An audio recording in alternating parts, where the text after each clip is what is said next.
નમસ્કાર મિત્રો, હું છું ગોપાલ ઇટાલિયા.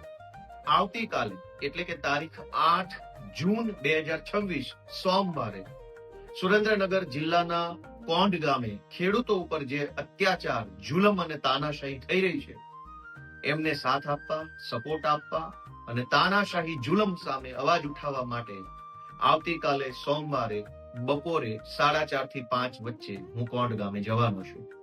તો જે લોકો ખેડૂતોને સમર્થન કરતા હોય, ખેડૂતોની લડાઈમાં સાથ આપવા માંગતા હોય, એ બધા આવે એવી મારી લાગણી છે.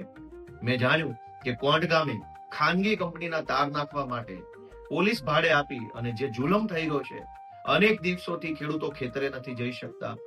નાના નાના બાળકો ઉપર પણ જુલમ થયો છે. 8-10 વર્ષના છોકરાઓને પણ પોલીસે ડિટેન કર્યા છે.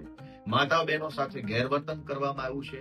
ખેતરની અંદર ભયંકર નુકસાન કરવામાં આવ્યું છે. આ બધી જ પરિસ્થિતિનો રૂબરૂ તાગ મેળવવા, લોકો સાથે શું શું ઘટનાઓ બની છે એની માહિતી મેળવી અને આખા ગુજરાત સુધી એ વાત પહોંચાડવા આવતીકાલે સોમવારે 8 તારીખે કોંઢ ગામે સાંજના 4:30 આસપાસ આપણે મળીએ. જય કિસાન.